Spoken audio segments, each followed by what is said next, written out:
What's up, guys, and welcome to the second episode of the Screen Geek podcast.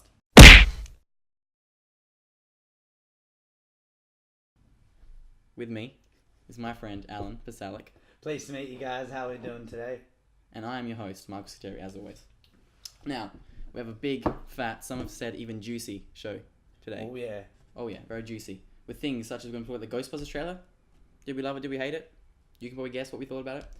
The Finding Dory trailer. We're going to talk about some box office reports. J.K. Rowling confirms so the Fantastic Beasts will be a trilogy. We're going to talk about that. And we're going to talk about how Bale has some Batman regrets. And we're going to end the show on some virtual reality. But let's get right into it. The Ghostbusters trailer. What did you think of it? What did I think of it? I liked the first 30 seconds of the trailer. I was really feeling it. I'm like, okay, I'm starting to like this. And then they popped onto the screen. And it just fell really, really flat. And from there, it was just a tragic train wreck after that. Yeah. It was just, like we were talking before, it was funny, but that was the primary purpose of the movie. Whereas the old school Ghostbusters was more so aimed at, it was not so much an adventure, it was a story that just happened to be funny along the way. And we were saying it's even terrifying at points. Whereas none of this was terrifying. It was just a CGI fest showing what we can do today in CGI.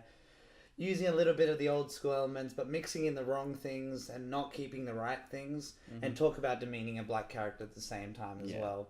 Make her a bumbling idiot that slaps around Melissa McCarthy right at the end of the trailer. I don't know. It looked. I could see what it was trying to do, and the movie could still be awesome. But for a first trailer, it was amazing how unanimously it wasn't liked. Yeah, I mean the like to dislike ratio on YouTube, It's YouTube is pretty crazy. I mean, 165 likes, 340,000. dislikes. That is massive. I haven't seen that in forever. There's a comment right here that says, this trailer didn't rape me, but it sure felt like it did. Yeah, that sums it up so perfectly. Yeah, I mean, for me, like, I'm a huge Ghostbusters fan, and, like, I never wanted this to be a thing in the first place. Yeah, but right. This is what we live in. And, yeah, I liked the piano at the start. I liked the vibe it was going for, but then, I don't know. It seems like the thing is about Ghostbusters is it's not really. It is a comedy film, but it's not. That's not its intent ever. Yeah, right. It's kind of like you've said to me before, like it's indirectly funny, and I think this new Ghostbusters movie is like so high impact comedy, like, and it's so in your face about it. You know what I mean? Like, yeah, right. It's missing the point. It's missing the tone and the point of what Ghostbusters was. I mean, it's like Paul Feig is taking one of his movies and he's taking Ghostbusters and wrapping it in his Paul Feigness. Well, see, that's the thing. This is the Bridesmaids cast, the Bridesmaid director, and it feels like they've just slapped the skin of Ghostbusters onto it. The music, actually, I really did like the music of the trailer. Now that I think back on it, that was pretty cool. Yeah, reinvented music it, all the way through. I enjoyed that very much. So, and the hearse, there were bits that did make me laugh. Like I liked the hearse thing, and she's like, "It's a Cadillac." That was kind of cool. Yeah. But it doesn't make up for it. But I don't think you can really judge the movie on this still at the end of the day. I mean, it's the trailer's kind of bad. Yeah, it's badly edited. It's not put together well. I don't know, but I feel like I'm not that confident about this movie. I'm not confident in it in the first place. Not so much about them three as much as it is the director that we were talking about it before, because it's just his shtick. We were talking about Edgar Wright. Yeah. That would have been such a better choice, even if it was all these females, if it was different people. I would have loved to have seen his. I think putting a comedy director on this is the worst choice they could have made, because, like I said, Ghostbusters isn't shot like a comedy movie. Exactly. It's shot more like an action, like adventure movie, like you said. Just put a director on it that understands, maybe like just like a sci-fi director or something like that. Like just gets action, adventure, thriller kind of thing. Because the original Ghostbusters has like a lot, not so much thriller elements, but it gets kind of horror-y, like with the ending. It gets really dark, and I feel like they're not going to even like touch that. And they weren't all funny characters. Sure, Bill Murray was funny, but he wasn't the funny guy. The other guys had different purposes, whereas these all seem like three comedic characters. And that's the thing about the original Ghostbusters to me is like it's like I'll say it again. It's not directly funny.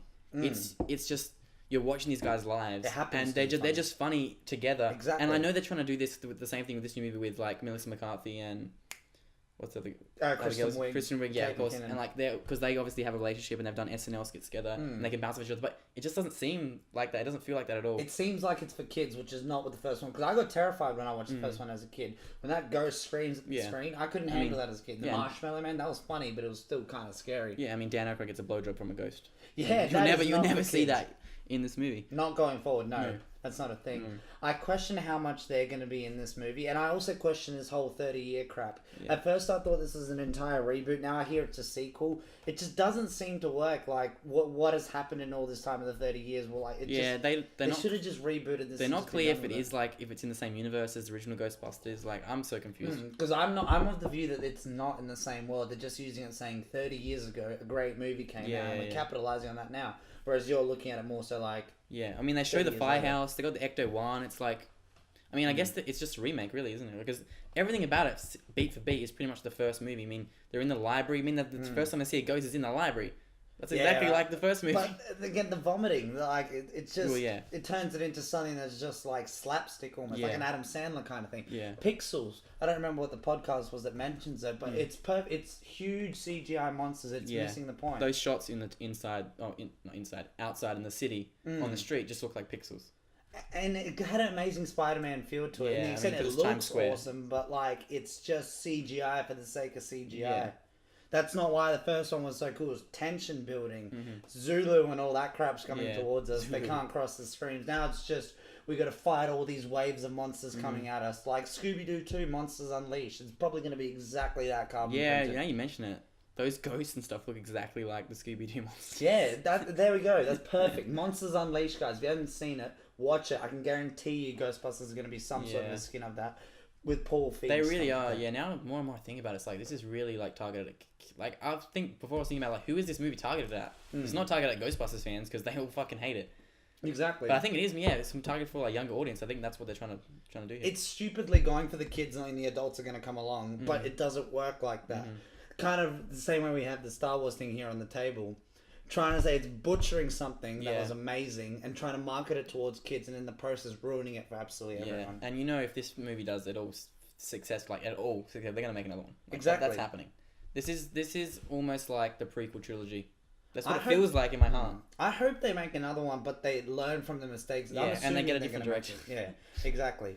Edgar Wright, that's where my vote would have gone for this. Who would you have actually put on the project? Anyone, but the thing is, like, I'm not sure because I have people that want to put on it, but I don't want those actors. You know what I mean? I want a different cast, a different female cast.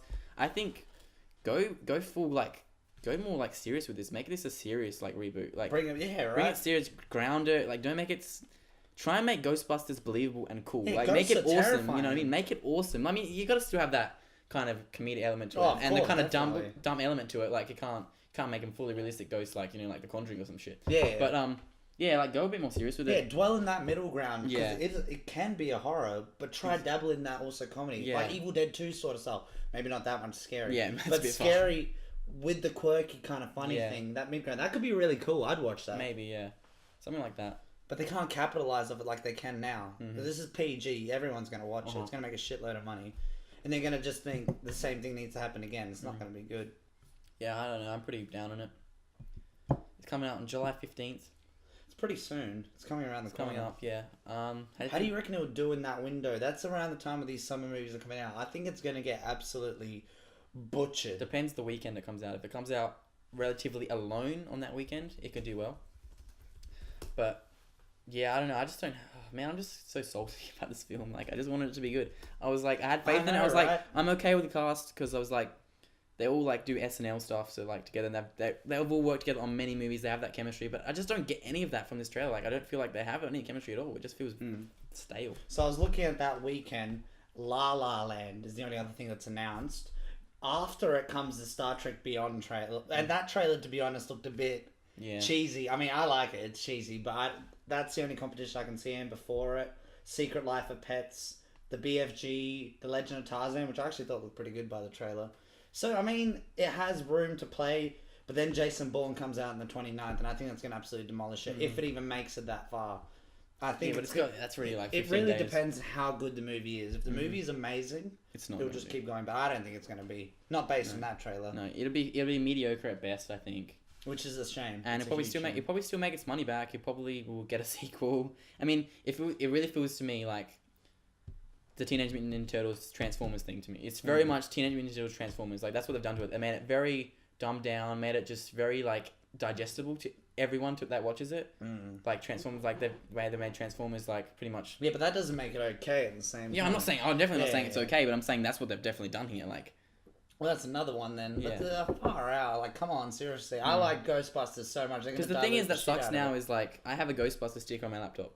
Exactly, and that's 4 years from now, maybe less, people are going to look at that and be like, oh yeah, that new Ghostbusters movie. I'm like, no, that's not what that means to me. It means the original cult classic film, you know what I mean? I didn't have that sort of effect with Transformers. Kind of with because I grew up with Teenage Mutant Ninja Turtles, kind of. Transformers I didn't care about, whereas this one's now clearly affecting something that I grew up with, and it's bothering me. But that's the same thing with Transformers and Teenage Mutant Turtles. Now, like, you see, like, so when the first Transformers movie came out, like, everyone had, like, the Decepticon logos on their cars and, like, shit. It's like, people that watched that cartoon as kids and, like, loved it, now have this complete different meaning to when they bring up I like Transformers. They'll be like, oh, you like the movies? It's like, no, I don't like the movies. I like the source material, you know what I mean? Yeah, well, we're coming into the age of the 90s. I've just realised the stuff they've been butchering from other people's childhoods, it's coming towards our childhoods now. They're going to ruin everything. It's not, we're in the age of 90s nostalgia. Oh my god, no. Yes. Oh, it's 90s nostalgia. That just literally just clicked. Yeah, that's happening. I don't like that. That's happening. Power Rangers, 90s.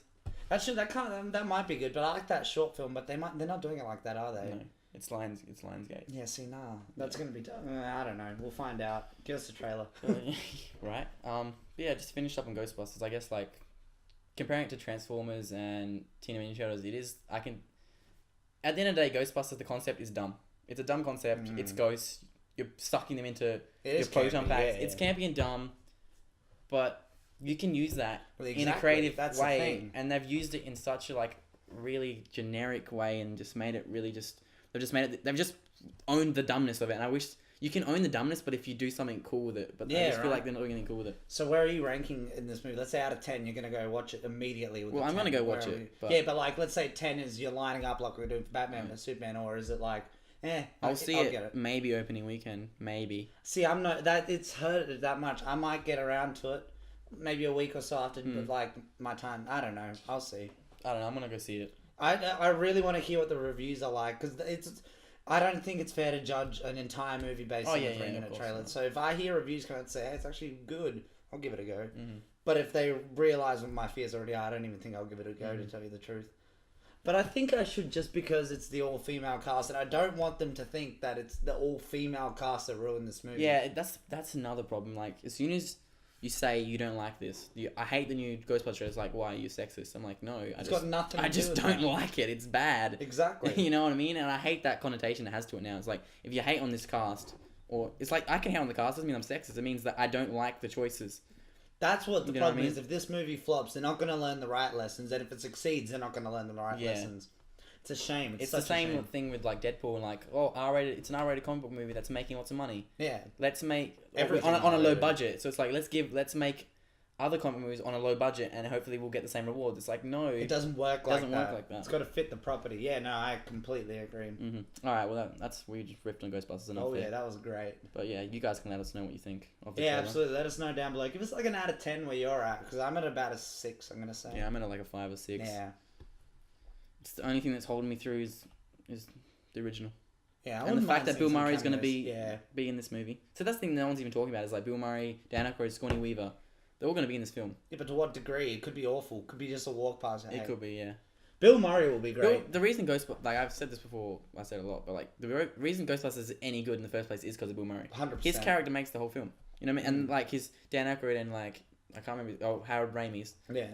They bounce off his character. Like it all works around Bill Murray pretty much. He is the comedic element of that. Yeah. If you remove him, I mean, like Dan Aykroyd is obviously funny as well, but like it's Bill Murray that centers it and like they bounce off him. You know what I mean? Definitely.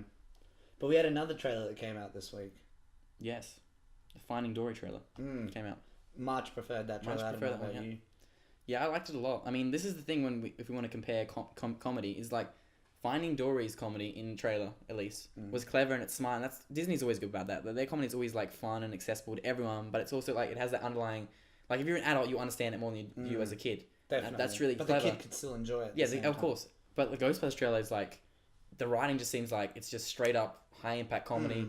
We don't care about being clever or smart. We're just gonna write what's funny and what's digestible and like we were talking about it before, it's what it was before. Whereas Ghostbusters has changed. The Finding Nemo is very similar to what Finding Dory is. It's the same tone. Like it's consistent. Finding Dory knows what it is. Ghostbusters has no fucking clue what it is. Exactly. I don't even know what it is at the moment. You know what I mean? I like the play on the title of Finding Dory because at first I thought it was purely to do with the fact she's lost, got to find her, but she's also finding herself in the process of it because of that short-term memory she has. Yeah, yeah. She's learning about herself. Exactly. At first I didn't see how it was going to work, but it makes complete sense how it's going to work. I think that's going to work really well because I'm a huge fan of like mirroring emotions and experiences, especially in like games where you learn about the characters as you play the game, and they learn about it, like, you know what I mean? Yeah, like an art. So like I think as Dory learns about herself, we learn about her as well. So we're both mirroring that that emotion and those memories. We're learning together. So that's a really cool thing to have with audiences to mirror that. I don't know about you, I think that's going to work well. I don't know about you, but I loved Finding Nemo. I'd easily put that in my top 3. I just love any Disney animated movies. I mean, the animation looks on point, as always. Well, that was the thing. I couldn't look at the trailer from like an animated standpoint on it and like technically analyze it. Was it on point? Was it there? It's Disney. Like, you don't expect anything less. What was your favourite part of it? The trailer. I love the octopus. The octopus in is it the kitchen? And he goes for it like, oh. That's what I mean. Like that's little touches of humour and just they're so clever and fun and just Obviously, we're not going to talk about it as long as there's not much to rip on, but I think this movie is going to be a silent killer. I think this movie is going to do big money. I think this is going to keep going. I think if this movie came out. See, when did Finding Nemo come out? I know it got re-released. So I feel like if it came out like in that same, maybe like 2-3 years after Finding Nemo, this would have done way better. Capitalized more. It would have had so much more like 2003, 12 years Yeah, that's what I mean. And they've been talking about this movie for so long. Toy Story 3 came out a while afterwards as well. I guess. But like they've been talking about this movie for so long and I'm just like, when is it coming out? I've been hearing about it for years. I'm like, Ellen was so I agree. But it seems like they're coming back for a reason, if that makes sense. I think they just had a lot of other stuff to work on, like animated wise. Like the animators probably just didn't have time to work on the film. Because I'm sure like Ellen would have been down for it, like all the voice actors would have been down for it. They might have even recorded the voice acting. So it comes out June 17th. So it's a month before Ghostbusters. I feel like that's a good time for that movie to come out. I mean, I think it'll do fine no matter when it comes out. I mean, animated movies are always pretty much safe because even if you come out against a big blockbuster like say Batman, there's always a market for there's always the kids market that's going to want to see that movie with their parents. So Very much so. I mean, not much to say about it. It was good. It's what I expected from Disney at this point. Yeah, no, it didn't disappoint. I liked it a lot more than you did, but obviously it's not like blowing me out of the water. But I read so much more into the trailer than what it offered, and it got me excited. Whereas Ghostbusters, I read into the trailer and it got me less excited. Yeah. I mean, just the difference in quality between the two trailers is like, one is edited well, one is it seems like it's more of a high quality in general. Ghostbusters, the trailer wasn't edited that well, and they chose to show. When you look at the time that Finding Dory's coming out, it's surrounded by Conjuring 2, Warcraft, Now You See Me 2, and the new Independence Day movie all around it. So it's really coming out. They must be confident in this movie, and I'm not worried about what it's coming up against. It's just, I don't know, it kind of reflects it. If you're putting it up against all these other movies that are blockbusters, it kind of puts more faith in the movie. Yeah. I go, yeah. Speaking of Disney, Zootopia is... What a weekend. What a weekend. It rocked in $74.4 million for its first weekend. Completely overshadowing London Has Fallen. Yeah, man. It's the highest opening for Disney movie ever. Yeah, right. Over a 3-day period. What's it called? I was looking back at it. The Lorax made $70.2 million. Even that's a lot of money. But I've heard such great things about Zootopia. Coming off the Rotten Tomato meter itself, soaring into the 90s. Everyone's talking great about it. And I think it's got a lot to do with the fact that it's a story. And then they've just smacked an animated skin onto it. It's not just an animated movie that they're trying to make a story out of it. It's something more, and I think that's where it works well. It's not out here yet in Australia. 18th it comes out down here. I'm gonna probably go see it. You're gonna see it. I went from maybe to definitely based purely on reviews. I actually had really.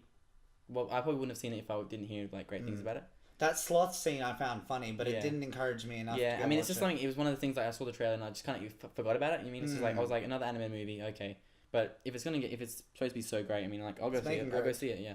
I've been dying to see a good buddy cop comedy. Now that I think about it. Buddy cop. Well, it is essentially when you think about it. Buddy cop. What about Ride Along? I don't even get me started on Ride Along 2. I haven't seen Ride Along 1, guys, and I went into Ride Along 2 expecting decent. Yeah. And I got just crap.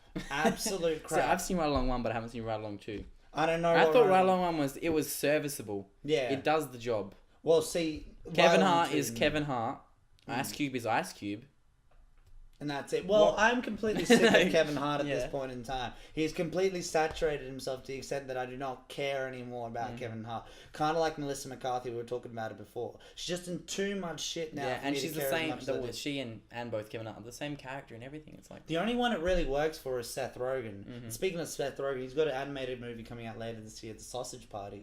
It just seems to be the year for animated movies. I can get down sausage. It's a nice little play on words. Apparently, they're not even aware that their food they're going to get eaten and stuff like that. It could be like a nice, cool, dark comedy. Seth Rogen's the only person I'm okay with his shtick not changing. Yeah, I can get behind a Seth Rogen. I can get behind Seth Rogen.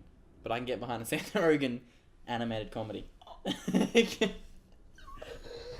Moving along.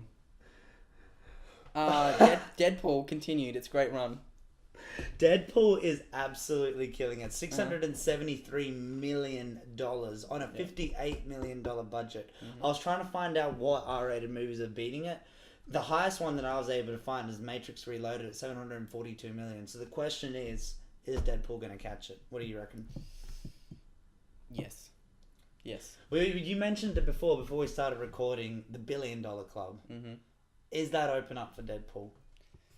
It'd be tough, but it's not out of the question. I think it's at over 600 million now. How long has it been out? Like 2 weeks, 4 weeks. Jesus. It's been having some time now. All right. But you don't realize. I mean, I've watched it. So then, 4 weeks. Yeah, it's probably peaked. It's not gonna make. It's not gonna make its money. It's not gonna double.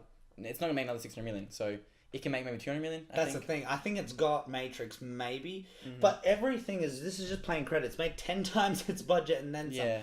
That's why I'm really worried about number 2, because this movie has made so much money. It's the number 1 X-Men movie when it comes to money-wise. Fox is going to see that and be like, this is a money thing. You can't just do whatever the hell you want with this now. They're going to stick their head. Money. Yeah, exactly. I think the reason why Deadpool was so great is because Fox didn't. They just were like, yeah, go for it, whatever. Here's a little bit of money. Here's 50 million, take it, do what you want. But yeah, they're definitely going to like up the budget for the next film.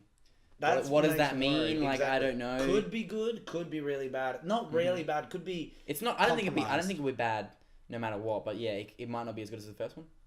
They might dial it back a bit on the R, which I'm okay with. Like, it doesn't have a sex scene. It doesn't have a sex scene. That won't bother me. Yeah. As long as. Well, I mean, I think it was more than the sex scene. Well, yeah, but like they were hard R. Like, there's a difference between like borderline R and then like embracing it to the extent that you're having a dildo go up your ass and all that. Yeah, you make in good Women's point. Day. I forgot about that. Well, Women's Day, man. That was like what I took from it. I was like, everything I was okay with, and I was like, wow, Ryan Reynolds. That's comedy, man. Yeah, that's comedy. That's comedy. Anyway, what came after Deadpool? So then there was 2 more. We had Whiskey Tango Foxtrot coming in at 7.6 with 4. At number 4 with 7.6 million. And Gods of Egypt at 5 million. Yeah, Gods of Egypt continues to do terribly. Tragically, man. 140 million just on production. 72 million worldwide in 2 weeks. I think, what is Jared Butler? What do you think happens from here for him? I don't think it's his fault. Again, I mean, I'm not saying, I don't think he's being attached to this film is not good. Let me see who the cast. This is the problem. There's the guy from Game of Thrones in it, the brother. I mean, Cersei's brother. You can't just rely purely on what a movie is when there's got nothing to base it on without an actor supporting it. You know what I'm saying? Gerard Butler's not a big of an actor to open up a movie that is $140 million. Yeah. Unless the movie is like 300 or something like that. Something that's beyond what he is. I like it. I watched the trailer, and it was just a CGI fest. I had no interest in seeing it. Didn't bother me, this whole white casting rubbish and all that stuff.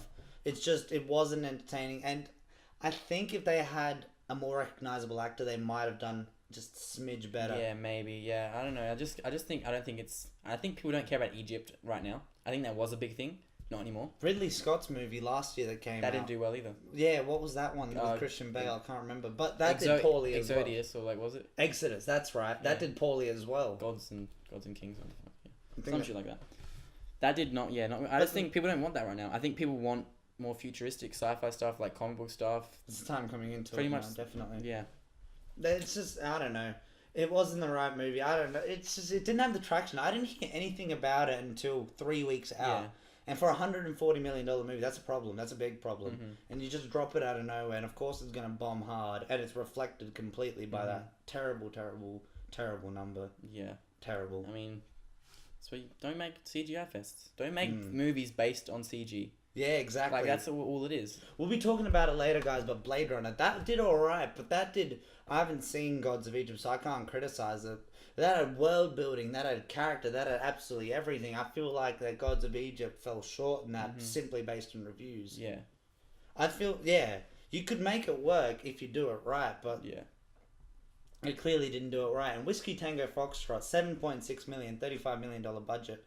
You said it might not make money back now, but it'll get it back later. It'll make its money back. That movie will make its money back. Yeah. If you're sitting at 30 million, you make the money. So it's done 7 in its opening weekend.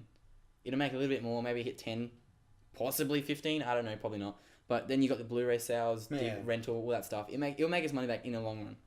But for Gods of Egypt coming in at 140 million, that ain't making to make that back. It's very, very difficult. That's gonna hurt Gerard Butler, I think, long run though. I think Gerard Butler's career is going a bit that way. I think it's been going that way. He's getting older, so he's like he can't keep up this whole like muscular man role for that much longer. Or maybe he can. I don't know. How old is he? Like, well, that's what I want to see in general. 40-something? He's starting to get there in the age department. 69 he was born. He is 46 years old. Okay, no, that's a lot older than what I thought. He's pushing it. He's starting to get up there in age. How to Train Your Dragon, though, that's a good series that he's in. That's voice acting, though. Yeah. But, I mean, Gods of Egypt. London Has Fallen, though. I haven't seen this one. I saw Olympus Has Fallen. That was good. So he can open a movie. It's not like that's the only issue here. I don't know. It must have been more than just Gerard Butler here. Well, of course it is. It's of course more than him, but the movie doesn't look good. Like, I don't. Yeah. I mean, there's nothing about it like that is to me, it's not nothing about it's enticing from the get go. But like, even to a general audience, I don't see what about this film makes you want to go see it. You know what I mean? Like, except for the effects. That's it. Like, but we got Warcraft coming out. Yeah, that's later what I mean. Like, that's my whole point. If people want to go see a film with special effects and like CG, there's so many better choices, you know. Coming up, more importantly. Exactly. Yeah, right? So this movie had to have something else to get people in, but they didn't. It didn't, exactly. Oh, well, what can you do? There's always a couple of those sort of flops out the year. It's inevitable. But that's it for the box office. Yeah. So we're going to talk about J.K. Rowling. She confirmed on Twitter that Fantastic Beasts will be a trilogy. Of course it will be. Yeah, everything is a trilogy. See, I don't really mind that with her because she's so committed to making whatever universe she works on really flow well. Like, she didn't even want to come back to this. Okay, the money helped, but she first had a really good idea before she came back. She values her property so much. What did you think of the Harry Potters? I don't like Harry Potter. I'm going to be honest. I'm not a huge fan. I think they're not great films. Oh, like which Harry Potter is a good film? Prisoner of Azkaban is the best one. Because it's the best directed and it's actually... And you told me the other... Whoa! Bombshell, man! What do you mean? They're not that good. Maybe I'm just coming biased because we grew up with that, though, I know. Man. I still don't care. Okay, fair enough. Did you read the books? I think Harry's a bitch. Little bitch. I can't put that on the internet. I was about to go there. Harry at least defeats his enemies and stuff like that. Yeah. So Harry still has some muscle towards. If you want to start calling him a bitch for that, Luke Skywalker gets his ass handed to him in 4, 5, and 6 so many times. But Luke Skywalker's not a bitch. We're not bringing Luke Skywalker into this. I know that. I was really worried about bringing you into the internet and all that stuff. You don't bring Luke Skywalker in this. You do not compare Luke Skywalker to Harry Potter. But you can't call him a bitch when Frodo's I can call him what I want. Frodo's a bitch. I'll admit Frodo is the number one bitch. Then Harry Potter's not a bitch. This is the list of bitches. Frodo. Yeah. Harry Potter. Why Harry Potter though? How is Harry Potter a bitch though? He's a bitch. He's a little bitch. Fair, okay. We'll get into that. Okay.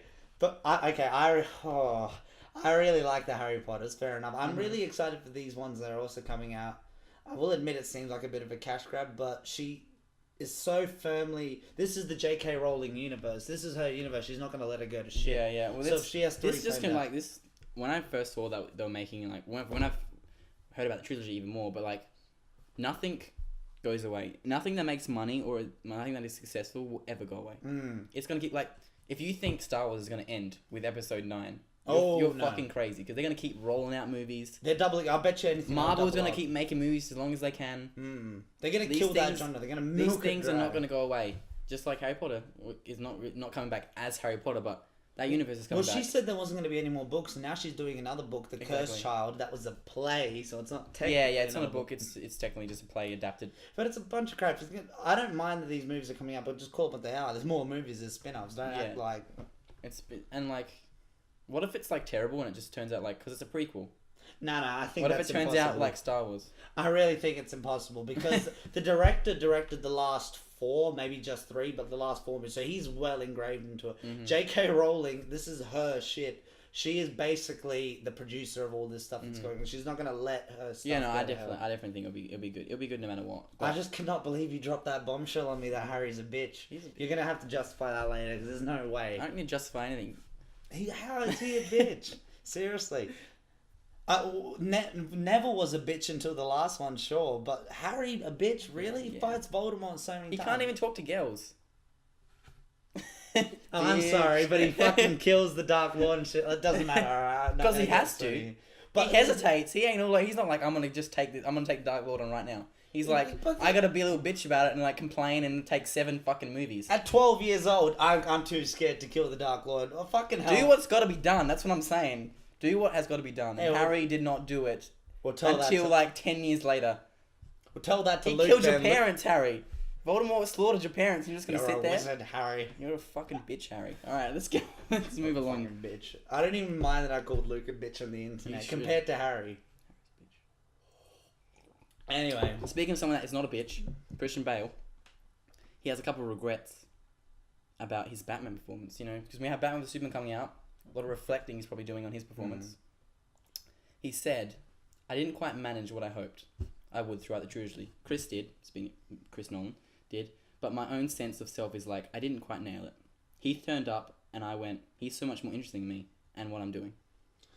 I was just thinking now while you were reading that, do you think he's seen Batman vs Superman? Christian Bale. Because the way I'm reading this now is someone that's seen a performance of Batman that's better than his, and he's looking back at it being like... People who have seen Batman vs Superman have said Ben Affleck steals the movie. Like, straight up steals the movie. So maybe he has seen it. This could be... That aside, that was just something I thought of then. The fact that he's seen it now and he's like, you know what? I could have changed about my performance. But I think at the end of the day, like, he was directed to act a certain... Like, I guess you can take in as much as you can on your own. But, like, I feel like Nolan had a vision for Batman. And no matter what he did himself, Bale did himself, he wouldn't be able to change it enough where I think he would be happy about it. I think the vision for what Nolan had and what the whole studio wanted for those films was so ingrained, like, that he couldn't have done... I don't think he could have done anything to change the Batman that was portrayed. Oh, yeah, but see, I mean, maybe he's thinking more just personally, like, just his acting. I think he's discrediting himself in that opinion, though, because I loved him in Batman Begins and The Dark Knight. I had no complaints with him's acting and all that. That's why I don't get why he's saying, like, you know what, I could have done it better. It was like, well, he's saying, like, how Heath as Joker was more interesting than him. Well, yeah, but like, exactly, but that's not his fault. I mean, you can't make Batman more interesting. That's not up to you. The complexities in the character, but he got his chance in the first movie to do that, and that's why I prefer Batman Begins to Dark Knight in terms of a Batman movie. And the complexity in the Joker is what's reflected in the second one, and the third one with Bane. Of course. Yeah, I don't know. Yeah, it's kind of you gotta, like, you don't really know what exactly he means. Like, does he mean his actual personal performance in the film, like he's straight up acting, or does he mean the Batman that was portrayed? I don't know. He holds himself, like you were talking about, you hold yourself to such a high standard that when you're not performing at that high standard, you criticize yourself. Even though you're still doing compared to other standards, you're doing incredibly well. I guess that's the only way to really excel further. I mean, I can definitely see where it's coming from. Like, some people, like, it's even me, like, I look at my work and I'm like, it's not good enough. But then people look at it and they're like, it's great, what are you talking about? I'm like, I don't know, it's just not what I wanted. And I can see many years after what he's done, looking back and like, over time, you just think about things and you're like, I could have done that differently. But at the time, you're like, no, this is what I should be doing, you know what I mean?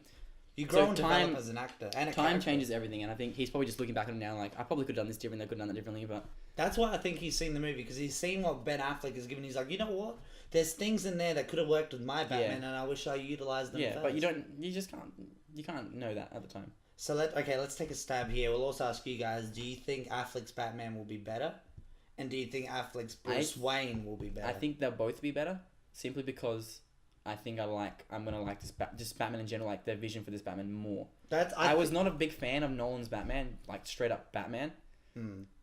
So like for me, I'm not that hugely attached to him, and so I think Ben Affleck will just be, for me, I'll like him more because simply I like the Batman more. I'm a cheat a little bit here. I would have liked Affleck's Bruce Wayne more with Chris Nolan, but I think Affleck's Batman with Zack Snyder is going to work really well because he's such a visual action director. I think the Batman will come across as like, holy crap, that's Batman.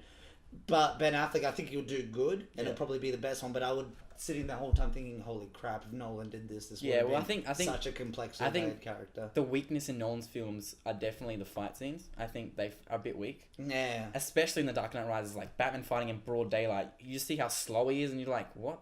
They're a bit hunky in movements and stuff like that. That's a really terrible scene, I think. Anyways, as a fighting scene for Batman, it just makes him look slow and clumsy. Because they're not where his strengths are. Yeah. Nolan's strengths are in other things. Yeah, but yeah, I think Zack Snyder directing Batman combat and action, like, that's going to be phenomenal. Incredible, yeah.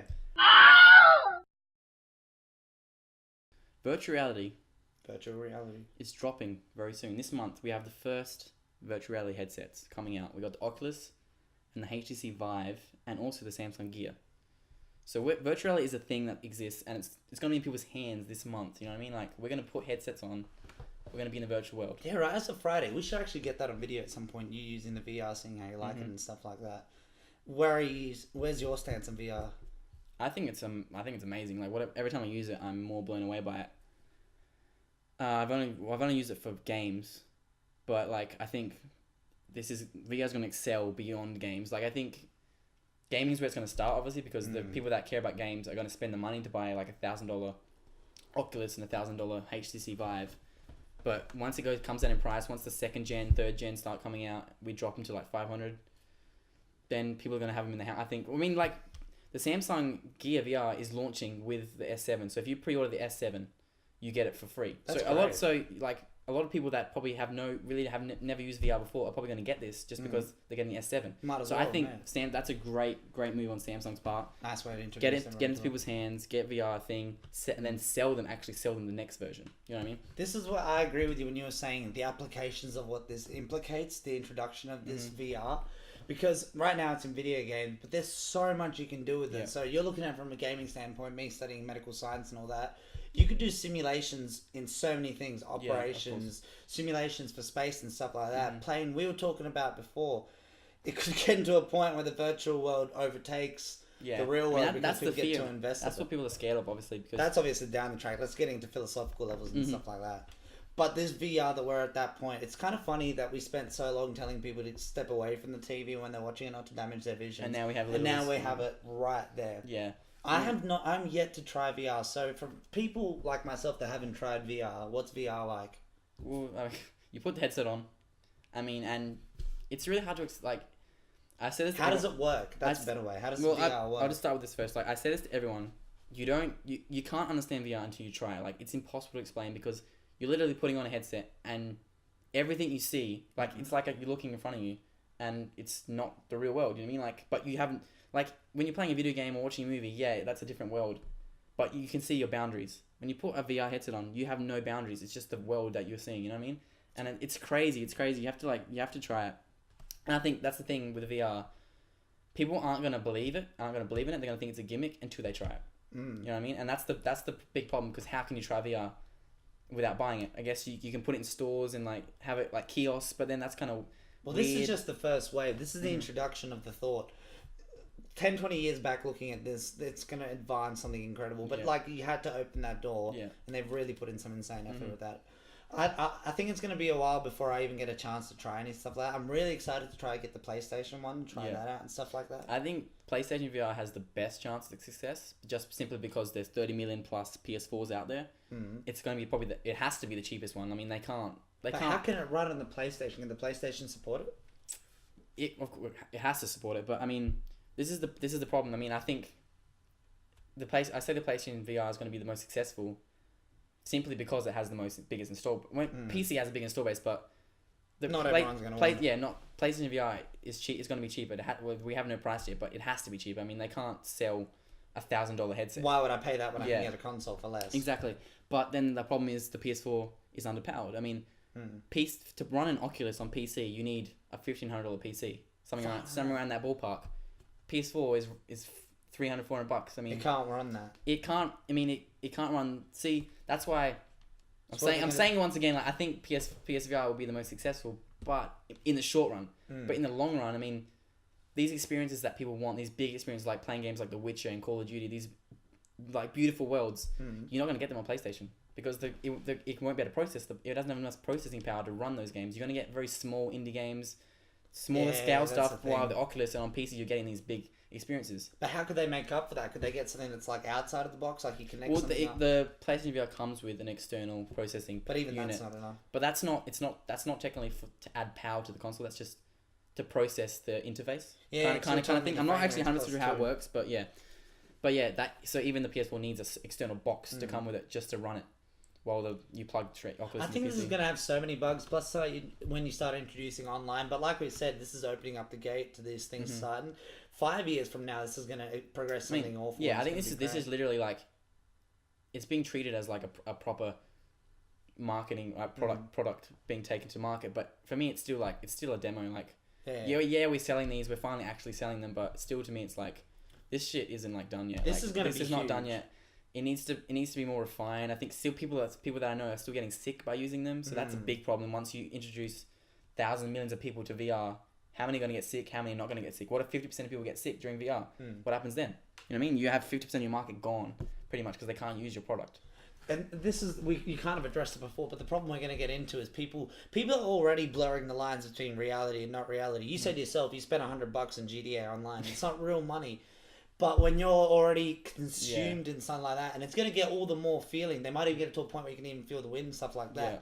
That's where I'm starting to get worried about and stuff like that. Because that has social implications beyond just the game. There's definitely a lot of scary things about VR, of course. I mean, just even with Gen 1 VR, like, you put your headset on, you're taken to somewhere else. Some other world, but then, like, what if your house starts burning down? Like, you have no idea. That's the thing, it deprives you of so many of your senses. I could scare the shit out of you, come out of you and just go boom. Yeah, it's because, when you got the headset on, like, you can't see anything around, obviously, because you're inside the virtual world. That's the whole point of it, yeah. And yeah, your hands are still working and stuff, but like, I can't see anything around me. I don't know what's going on. I mean, someone could rob my house. I don't know. It's a double-edged sword. It's an awesome thing, but it's also got negative views at the same time. That's why Microsoft is working on HoloLens, which is not virtual reality, it's augmented reality. So holographic images in your actual space, so you can still see your world and interact with the virtual with the real, that's really cool. And I think that will be more successful just simply because I think virtual reality is cooler, actually cooler because you're literally taken to a new world. But I think people digest like augmented reality way easier just because they're not worried to put on the headset and be gone from the real world. They can still see the real world and interact with the digital at the same time. You know what I mean? Yeah, I think for now obviously this is going to benefit gamers the most. I think in the long run this is actually going to benefit more so people that have a very low quality of life and stuff like that. So people that are impaired and can't do things that they want to do, this will give them the opportunity to do them. Yeah, like even with like people, maybe like an elderly people that can't travel, but they can put on the headset and be taken to a whole new country. And we can't afford to. I mean, we'd love to travel the world. We can't afford to do that. But imagine if you could bring the world to you. Exactly, that's from the comfort of your seat. Even like I've been talking about, like for me, the reason I love games is because they demand all my attention. You know what I mean? Like if I'm watching a movie at home, at least. The reason why I love cinema and games is because like you go to the cinema, your all your attention is on the movie. You know what I mean? Like you can't really check your phone because you're a dick if you do. You're that guy. That's what VR is going to be like. Imagine watching a movie in VR. Like you can't check your phone. You can't check. That your was laptop. my question I was about to give to you. Let's apply this game logic to movie logic. Do you think VR will overtake 3D? Let's say. Oh, of course. 3D was terrible. I don't like the stick of 3D, but let's drop another one. Will it overtake movies in general? From looking at a screen and seeing a little bit on the side to being completely in the surroundings of this movie and being one of the characters watching this happen. Well, Oculus has demoed actually 3D movies, so you can be inside of a movie while it's playing. But they're really rough. They're not bad. They're very they are bad, sorry. And they're very low budget. So maybe if you bring into a big studio a lot of money and start making 3D films, I don't know. That seems like a lot of work. I mean, trying to hide everything. My problem in it is I just see it more of like people are going to use this to watch movies at home. Yeah, and I think it could kill the cinema.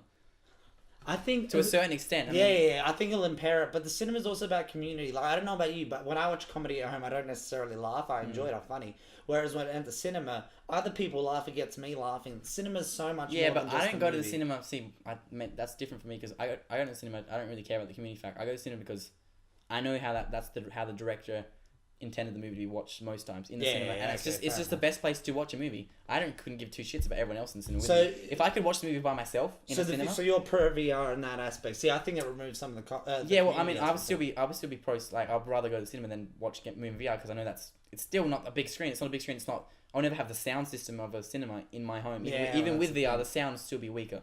I don't think anything will ever actually truly compete with movies. Like, as in the cinema and the theatre experience. I think things will hurt it and impair it long term. Yeah. Like, Netflix, I think, has actually got a fair competitor on it. Mm-hmm. I think we're going to see the movie industry change as a result of what's coming down the track in terms of technology. Yeah, I mean, well, even if it's not hurting the movie industry, it could also help it within, like, interactive trailers. Like, you could have a trailer for a movie that you're inside of. That could be so cool. That stuff is really cool. Even just all the, like, they're going to put marketing down our throats in VR. Like, you're going to be in your virtual world and you're going to just see an ad for, like, Ghostbusters in the corner. You're like, no, fuck off. Like, I don't want none of that. Push it aside for that, like Google Glass, but just so much more into it. Exactly.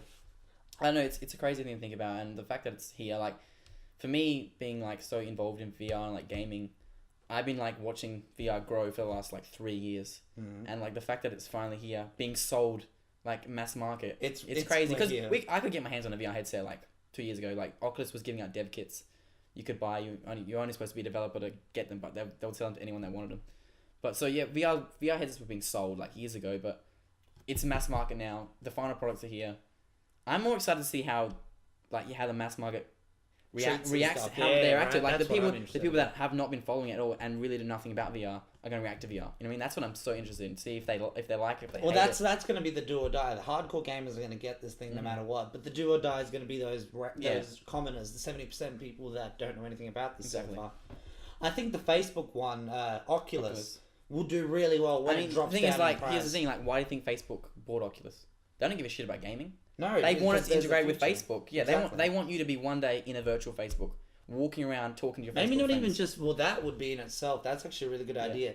But Mark is a businessman at the end of the day, and he sees the business that's around. Like, how many movies have you seen that abuse the VR thing? It is the future, and he's probably centering it at the moment because Oculus is by far the leading thing that I've been hearing, and it's being purely directed by his company. Exactly.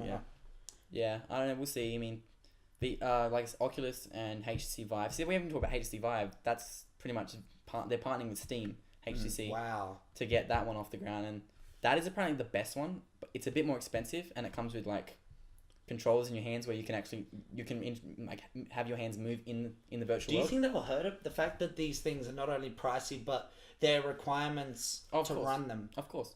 But the thing is, they know that. Oculus, HTC, even PlayStation. Like, PlayStation are only, I think they're forecasted, they only want to sell, like, they don't think they'll sell more than 1 million. Like, no more than that. They don't think they'll sell more than 1 million. That's their goal. If they hit 1 million, they said that's their goal. So if there's 30 million PS4s plus, by the time VR comes out, PlayStation VR at least comes out, there'll be more. It might be close to 40 million. And they only expect to sell 1 million maybe. That's them. If they're saying that, you know that they don't. They don't expect this to be a big thing. They know this is a slow process, but they want to get it out there into the hands. So they can get it further down the track. And so once you put it in the hands of like the hardcore, they'll rip it apart. They'll tell you what's wrong with it. They'll tell you what's right with it, and then you can fine tune it for the mass market over time.